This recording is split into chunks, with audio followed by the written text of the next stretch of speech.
नमस्कार दोस्तों, applied studies channel में आप सभी का स्वागत है। आइए इलेक्ट्रोस्टैटिक्स के अगले 20 क्वेश्चंस की तरफ चलेंगे, जो कि सीज़न 2020 सीरीज़ का अगला पार्ट है। पैरेलल में हम लोग थ्योरी भी चला रहे हैं इलेक्ट्रोस्टैटिक्स की, वहाँ आप थ्योरी देखिए और वहाँ से आकर फिर यहाँ क्वेश्चन सॉल्व करिए। ये जेई पार्ट के लिए ज़्यादा इंपॉर्टेंट है। आगे हम लोग एई सीरीज़ भी लाएंगे, जिसमें एई के प्रीवियस ईयर सॉल्व करवाए जाएंगे। अभी यूपीपीसीएल एई आने वाला है, तो उसके लिए हम लोग तैयारी करेंगे। चलिए इलेक्ट्रोस्टैटिक्स के क्वेश्चन सॉल्व करते हैं। सबसे पहला क्वेश्चन क्या कहता है कि an electric dipole when placed in a uniform electric field E will have minimum potential energy if the dipole moment makes the following angle with electric field. तो आप जानते हैं कि वर्क डन क्या होता है डाइपोल में। वर्क डन का एक फॉर्मूला है पी ई 1 - cos थीटा। ठीक है, यहाँ पी आपका डाइपोल मोमेंट, ई इलेक्ट्रिक फील्ड, थीटा कितना एंगल बना रहा है। तो आप देखिए कि मिनिमम पोटेंशियल एनर्जी कब होगी, जब क्या हो जाएगी, थीटा की वैल्यू कितनी रख दी आप, 0 रखिए। तो 1 - cos 0, cos 0 1, 1 - 1 0, तो इसकी वैल्यू क्या हो गई 0। तो 1 का ऑप्शन। ठीक है, चलिए क्वेश्चन नंबर 2 की तरफ चलते हैं हम लोग। क्वेश्चन नंबर 2 क्या कहता है कि a hollow insulated conducting sphere is given a positive charge of 10 microcoulomb. What will be the electric field at the center of a sphere if its radius is 2 metre. Hollow है, अंदर खोखला है, इस पर आपने चार्ज दे दिया +10 microcoulomb. तो hollow के केस में होता क्या है कि अंदर चार्ज 0 हो जाता है, चार्ज बाहर ही डिस्ट्रीब्यूटेड रहेंगे। ठीक है, तो इलेक्ट्रिक फील्ड का आपने फॉर्मूला लगाया कि E.ds = Q enclosed upon epsilon not.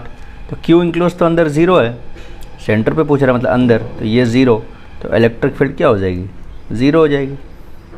ठीक है, तो इसका option D correct. Question number 2 का ऑप्शन डी। चलिए क्वेश्चन नंबर 3 की तरफ चलते हैं। क्वेश्चन नंबर 3 क्या कहता है कि an alpha particle is accelerated through a potential difference of 10⁴ volt. The gain in kinetic energy of the alpha particle is.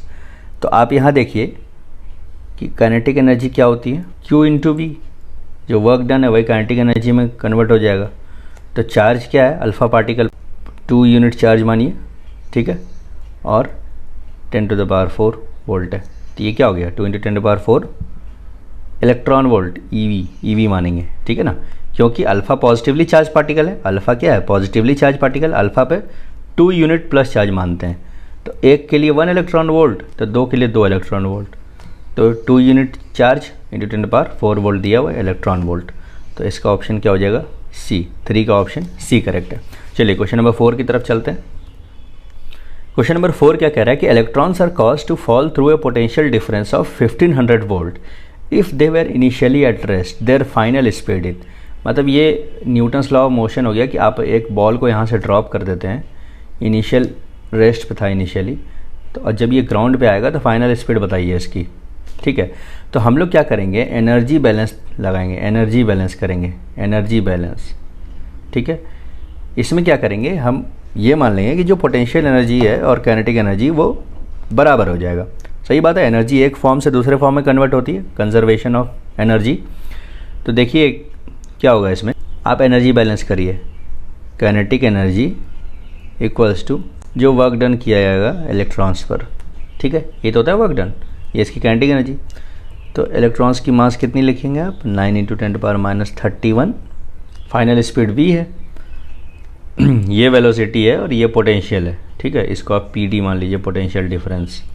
ठीक है, तो चार्ज कितना होगा इलेक्ट्रॉन पे, 1.6 × 10⁻19, और पोटेंशियल डिफरेंस कितना दिया हुआ है, 1500 वोल्ट।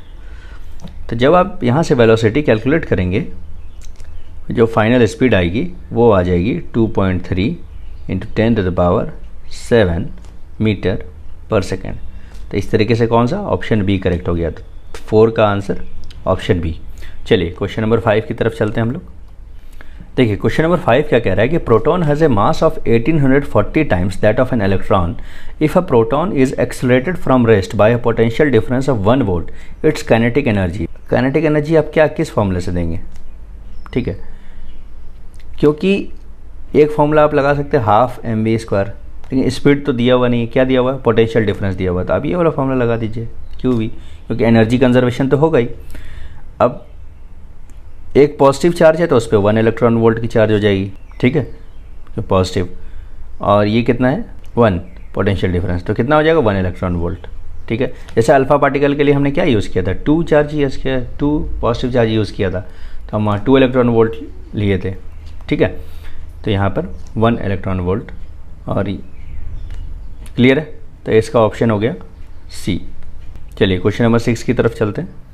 क्वेश्चन नंबर 6 क्या कहता है कि uniform wire of length 5 metre is carrying a steady current, ये है 5 मीटर का वायर, इस पर स्टेडी करंट जा रहा है।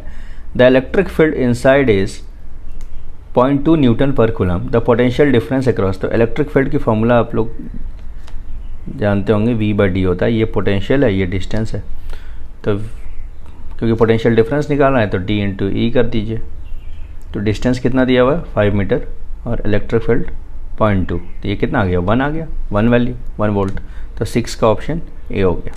चलिए क्वेश्चन नंबर 7 की तरफ चलते हैं। क्वेश्चन नंबर 7 क्या कहता है कि 2 parallel metal plates maintained eight A potential different of 1000 volt, ठीक है, 1000 वोल्ट है, एक जगह यहाँ 1000 वोल्ट मान लीजिए, तो यहाँ 0 मान लीजिए ताकि पोटेंशियल डिफरेंट 1000 वोल्ट रहे, आर सेपरेटेड बाय 0.02 मीटर, तो ये डिस्टेंस 0.02 मीटर है, ठीक है। An electron is placed between 2 plates, the force experienced by the electron is, electron किसी एक पॉइंट पर है, तो फोर्स एक्सपीरियंस क्या हो जाएगा Q × E, तो इलेक्ट्रॉन का चार्ज आप जान रहे हैं 1.6 × 10⁻19। अब इलेक्ट्रिक फील्ड तो दिया नहीं है, तो क्या दिया हुआ है पोटेंशियल डिफरेंस V/d, तो जब आप ये पुट करेंगे तो आप ये पाएंगे कि फोर्स क्या होगा 1.6 × 10⁻19, E की जगह V/d लिखेंगे तो 1000/0.02, जब आप ये कैलकुलेट करेंगे तो ये निकल कर आएगा 8 × 10⁻15 न्यूटन, तो इस हिसाब से ऑप्शन बी, तो 7 का ऑप्शन बी करेक्ट हो जाएगा। चलिए क्वेश्चन नंबर 8 की तरफ चलते हैं हम लोग। क्वेश्चन नंबर 8 क्या कह रहा है कि the figure below shows 2 equipotential surfaces, equipotential है, दोनों पे पोटेंशियल सेम है, A and B, kept at a small distance r from each other, ये आर है। A point charge -q coulomb is taken from surface A to B, the amount of net work done. अच्छा, यहाँ पर एक concept है कि जो work done है किसी भी चार्ज को एक पॉइंट से दूसरे पॉइंट में ले जाने के लिए, वो क्या होगा उस चार्ज की वैल्यू, क्योंकि वर्क डन क्या होती है QV, ठीक है। तो और जहाँ से आपको ले जाना है A से B, तो VB - VA, तो चूँकि ये इक्वी पोटेंशियल है तो VB VA बराबर होगा, तो VB = VA दिया हुआ है, तो वर्क डन कितना हो जाएगा 0, वर्क डन कितना हो जाएगा 0, तो 8 का ऑप्शन डी करेक्ट है। चलिए क्वेश्चन नंबर 9 की तरफ चलते हैं। क्वेश्चन नंबर 9 क्या कहता है कि 2 plates are 1 centimetre apart and the potential difference between them is 10 volt, the electric field between the plates is. तो आप ये फॉर्मूला जान रहे हैं, और ध्यान रखिए इलेक्ट्रिक फील्ड किस में पूछ रहा है, न्यूटन पर कूलम में। तो आप एक इक्वेशन जानते हैं, फोर्स = QE, ठीक है, और तो यहाँ से आप इलेक्ट्रिक फील्ड निकाल लीजिए, F/Q, ये इलेक्ट्रिक फील्ड हो गया। और इलेक्ट्रिक फील्ड का एक और फॉर्मूला होता है V/d, तो जब फोर्स अपॉन Q का निकालेंगे तो ये न्यूटन पर कूलम भी तो हुआ, और इसका क्या हुआ वोल्ट पर मीटर, तो हमें इस यूनिट में चाहिए। तो क्या क्या दिया हुआ, पोटेंशियल दिया हुआ 10 वोल्ट, और ये 1 सेंटीमीटर मतलब 0.01 मीटर, तो ये कितना आ गया 1000, कितना आ गया ये ऑप्शन गलत दिया, ये 1000 होगा यहाँ पर, ये 1000 न्यूटन पर कूलम है, इसको करेक्ट कर लीजिएगा आप लोग, तो ये 1000 आ गया, 1000 न्यूटन पर कूलम। तो 9 का ऑप्शन क्या हो गया बी, 9 का ऑप्शन बी। चलिए क्वेश्चन नंबर 10 की तरफ चलते हैं हम लोग। क्वेश्चन नंबर 10 क्या कहता है कि the electric potential at a point in air due to a point charge is 9 volt, if air is replaced by medium of relative permittivity 3, तो इलेक्ट्रिक पोटेंशियल क्या हो जाएगा। तो आप ये फॉर्मूला जान रहे हैं KQ/R, ठीक है। आप K को लिखिए Q 4πε0 εr into R, distance है, तो सब कुछ को कांस्टेंट मानते हुए केवल हम क्या चेंज कर रहे हैं रिलेटिव परमिटिविटी। तो यहाँ से आपको एक रिलेशन मिलेगा रिलेटिव परमिटिविटी का, ये potential inversely proportional to relative permittivity. तो आपने क्या किया, आप रिलेटिव परमिटिविटी को जो εr' है वो आपने 3 टाइम्स कर दिया, तो जब डेनोमिनेटर को आप 3 टाइम्स कर देंगे तो पोटेंशियल क्या हो जाएगा V' कितना हो जाएगा V/3 हो जाएगा। कैसे, यहाँ पे आप देखिए, यहाँ आपने 3 कर दिया, तो जो वैल्यू पहले V थी अब वो V/3 हो गई, V/3, तो इनिशियल था 9 वोल्ट, तो 9/3 कितना हो गया 3 वोल्ट, तो इस हिसाब से इसका ऑप्शन क्या हो जाएगा, B, option B 3 volt correct answer है। चलिए क्वेश्चन नंबर 11 की तरफ चलते हैं हम लोग। 11 देखते हैं हम लोग। क्वेश्चन नंबर 11 क्या कहता है कि 3 charges of 3 coulomb, -4 coulomb and 6 coulomb are placed inside a sphere, the total electric flux passing through the surface of sphere is. ये रहा, यहाँ पे हमने चार्जेस प्लेस कर रखे हैं। अब टोटल इलेक्ट्रिक फ्लक्स पूछ रहा है कि कितने बाहर निकलेंगे। तो टोटल इलेक्ट्रिक फ्लक्स को हम लोग लिखते हैं जाई लिखते हैं हम लोग क्या, D.ds, ठीक है। ये कितना हो जाएगा, जो Q इनक्लोज्ड होता है। गॉस लॉ से हम लोग डिराइव करते हैं, क्या डिराइव करते हैं हम लोग, देखिए आप जानते हैं E.ds होता है Q enclosed upon epsilon not. जब आप एप्सिलॉन नॉट को यहाँ लाएंगे तो ये क्या आएगा, ये आएगा एप्सिलॉन नॉट तो E.ds, ये होता है Q इनक्लोज्ड, ठीक है। तो एप्सिलॉन नॉट E को लिख दिया जाता है D.ds, ठीक है। ये फ्लक्स डेंसिटी हो गया और एरिया से मल्टीप्लाई कर दिए तो नेट फ्लक्स हो जाएगा। तो ये किस पे डिपेंड करता है, चार्ज इनक्लोज्ड। तो टोटल इलेक्ट्रिक फ्लक्स जो सरफेस से पास करेगा, कितना चार्ज है अंदर, उस पर डिपेंड करेगा। तो +3 -4 +6, तो ये कितना आ गया आंसर, 5 कूलम आ गया। तो 5 कूलम मतलब 11 का आंसर ए हो गया, ठीक है। चलिए क्वेश्चन नंबर 12 की तरफ चलते हैं हम लोग। क्वेश्चन नंबर 12 क्या कह रहा है कि if the relative permittivity of the medium increases the electric intensity at a point due to a given charge. तो इलेक्ट्रिक इंटेंसिटी किसी भी चार्ज की वजह से किसी पॉइंट पर क्या होता है, Q/4π epsilon not epsilon r d²। ये तो आपने देखा होगा, जिसको आप K3r² लिखते हैं, ठीक है। अब रिलेटिव परमिटिविटी की बात कर रहा है, तो electric field intensity relative permittivity की कैसे है, इनवर्सली प्रोपोर्शनल है। तो जब रिलेटिव परमिटिविटी किसी मीडियम का आप बढ़ाएंगे तो इलेक्ट्रिक फील्ड इंटेंसिटी क्या हो जाएगी, घटिएगी, रिड्यूस हो जाएगी। तो 12 का ऑप्शन बी। चलिए क्वेश्चन नंबर 13 की तरफ चलते हैं, देखते हैं। क्वेश्चन नंबर 13 क्या कह रहा है कि 2 charges 4 microcoulomb and 7 millicoulomb are placed 4.5 centimetre apart, what is the electric potential energy of the system. तो आप जान रहे हैं electric potential energy of the system क्या होता है, K/Q1 Q2 upon R। K की वैल्यू कितनी हो गई, K की वैल्यू आप लिख दीजिए 9 × 10⁻9, दोनों चार्ज की वैल्यू लिख दीजिए 4 माइक्रोकूलम 4 × 10⁻6 7 × 10⁻3 अपॉन R, मीटर में लिखने के लिए 10⁻²। तो जब ये कैलकुलेशन आप करिएगा तो 5.6 × 10⁻3 जूल। तो 13 का ऑप्शन सी है, ठीक है। चलिए क्वेश्चन नंबर 14 की तरफ चलते हैं हम लोग। चलिए क्वेश्चन नंबर 14 देखते हैं। क्वेश्चन नंबर 14 क्या कह रहा है कि 3 charges each of +2 coulomb are placed at the 3 corners of an equilateral triangle. If the force between any 2 charge is F, then net force on any charges. देखिए इसको समझते हैं, बहुत ही अच्छा क्वेश्चन है, ये आपके एग्जाम में आ सकता है। इक्विलैटरल ट्रायंगल, हम मानते हैं ईच साइड को D, हम चार्ज प्लेस कर दे रहे हैं Q1 Q2 Q3, तीनों चार्ज की वैल्यू इक्वल है, Q1 = Q2 = Q3 = 2 कूलम, ठीक है। चलिए हम पॉइंट ऑफ जिस पर हम फोर्स कैलकुलेट करेंगे वो हम लेते हैं चार्ज Q पर। तो Q1 की वजह से एक फोर्स इधर लगेगा, ठीक है, जिसको हम लिखते हैं F21, मतलब सेकेंड चार्ज पर फोर्स कैलकुलेट करेंगे बाय चार्ज Q1, मतलब फोर्स ऑन Q2/Q1, और एक इधर फोर्स कैलकुलेट होगा फोर्स ऑन Q2/Q3, ठीक है। तो नेट फोर्स किधर हो जाएगा, ये F नेट हो जाएगा, F नेट, ठीक। ये एंगल कितनी हो जाएगी, ये एंगल तो 60 डिग्री हो जाएगी, क्योंकि इक्विलैटरल ट्रायंगल की एंगल कितनी होती है, 60 डिग्री होती है। चलिए तो फोर्स कैलकुलेट करते हैं। सबसे पहला फोर्स कैलकुलेट करते हैं हम लोग F21 क्या हो जाएगा, K/Q1 Q2 अपॉन D², और F23 क्या हो जाएगा, K/Q2 Q3 अपॉन D², ठीक है। यहाँ तक क्लियर है। चलिए आगे देखते हैं। तो क्योंकि सारे चार्जेस इक्वल हैं और डिस्टेंस भी इक्वल है, तो जो F21 = F23 = कोई वैल्यू F ले लीजिए आप, ठीक है। तो एक वेक्टर आपने ऐसे बनाया फोर्स का, एक ऐसे बनाया आपने फोर्स का, तो नेट फोर्स क्या निकलेगा, एफ नेट, और दोनों के बीच एंगल कितना है, 60 डिग्री है।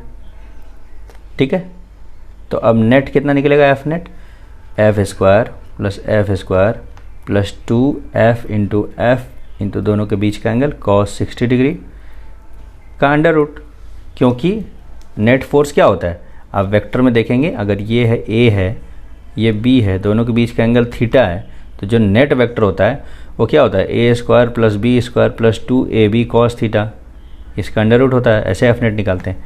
तो कॉस 60 क्या हो गया, 1/2, 2 और कॉस 60 कट गया, तो F square plus F square plus F square 3f square का जब आप अंडर रूट करिएगा तो √3f आ जाएगा। क्या आ जाएगा, √3f आ जाएगा। क्वेश्चन 14 का ऑप्शन हो गया बी, √3f। ठीक है, चलिए क्वेश्चन नंबर 15 की तरफ चलते हैं।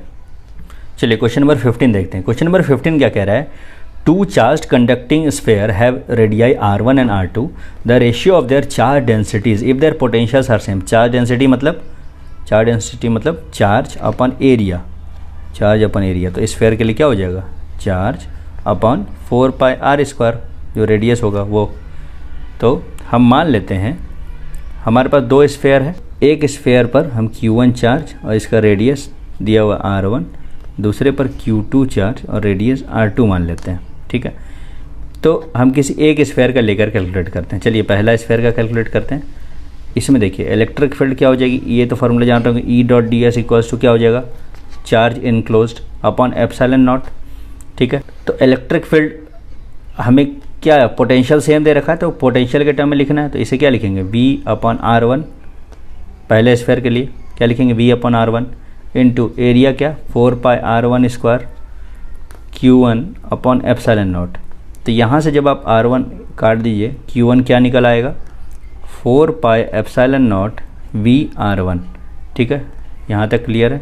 तो आप ये चीज़ देखें, Q1 क्योंकि 4πε0 और V1 सब कांस्टेंट है। ठीक है, तो Q1 किसके प्रोपोर्शनल हो गया, Q1 किसके प्रोपोर्शनल हो गया, R1 के। ऐसे ही Q2 किसके प्रोपोर्शनल हो जाएगा, R2 के प्रोपोर्शनल हो जाएगा, क्योंकि वोल्टेज तो सेम है। ठीक है, अब चार्ज डेंसिटी देखिए क्या होता है। पहला का चार्ज डेंसिटी आप निकालिए, Q1 अपॉन 4πr1²। तो इसका मतलब चार्ज डेंसिटी Q1 किसके प्रोपोर्शनल है, R1 के, और नीचे R1² है, प्रोपोर्शनलिटी लिख दीजिए। तो एक बार कट गया, तो चार्ज डेंसिटी है वो किसके प्रोपोर्शनल हो गया, इनवर्सली प्रोपोर्शनल टू R1 हो गया। यहाँ तक क्लियर है। तो पहला का charge density ρ1 inversely proportional to R1 हो गया, तो सिमिलरली दूसरे का भी ρ2 इनवर्सली प्रोपोर्शनल टू R2 हो जाएगा। ठीक है, तो जब आप चार्ज डेंसिटी का रेशियो निकालेंगे तो क्या आ जाएगा, ये तो R2/R1 आ जाएगा, क्योंकि इनवर्सली प्रोपोर्शनल है ऐसे। ठीक है, तो इसके लिए 15 का ऑप्शन क्या हो जाएगा, 15 का ऑप्शन डी हो जाएगा, डी हो जाएगा, 15 का ऑप्शन डी क्लियर। ठीक है, बहुत ही अच्छा क्वेश्चन है, कॉन्सेप्चुअल है। चार्ज डेंसिटी पूछ रहा है, मतलब चार्ज और पर यूनिट एरिया निकालना है। तो चार्ज को आप पोटेंशियल और रेडियस के टर्म में निकाल लीजिए पहले, और वहाँ पुट कर दीजिए, क्योंकि पोटेंशियल सेम दे रखा है तो उसको कांस्टेंट मानिए, हटा दीजिए उसको। तो केवल किस पर डिपेंड कर रहा है, रेडियस पर। चलिए क्वेश्चन नंबर 16 की तरफ चलते हैं हम लोग।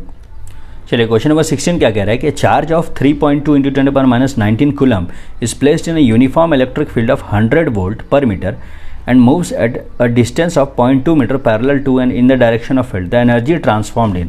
तो एनर्जी ट्रांसफॉर्म मतलब वर्क डन की बात कर रहा है। वर्क डन निकाल लीजिए आप, क्या होगा, चार्ज इनटू जो भी पोटेंशियल डेवलप हुआ होगा। तो चार्ज की वैल्यू 3.2 × 10⁻19। तो आप तो जानते हैं इलेक्ट्रिक फील्ड को कैसे रिलेट करते हैं हम लोग, V/d। तो पोटेंशियल क्या होगा, E/d, सभी की वैल्यू दी हुई है। इलेक्ट्रिक फील्ड की वैल्यू कितनी दे रखी है, 100, डिस्टेंस की 0.2। तो जब ये आप ये कैलकुलेट करेंगे तो 6.4 × 10⁻18 जूल आएगा आंसर। ठीक है, तो ये ऑप्शन सी हो गया, 16 का ऑप्शन सी हो गया। चलिए क्वेश्चन नंबर 17 की तरफ चलते हैं हम लोग। तो ये क्वेश्चन नंबर 17 देखते हैं। A spherical drop of radius 10⁻6 metre has absorb 40 electrons, the energy required to give an additional electron to it. Energy required मतलब वर्क डन की बात कर रहा है। वर्क डन क्या होता है, Q × V। Q तो जो एडिशनल इलेक्ट्रॉन ला रहे हैं उसकी चार्ज होगी, V जब आप 40 इलेक्ट्रॉन्स ला चुके हैं उसके बाद पोटेंशियल क्या डेवलप हुआ था, पहले V कैलकुलेट कर लेते हैं। V क्या होता है, K Q/R।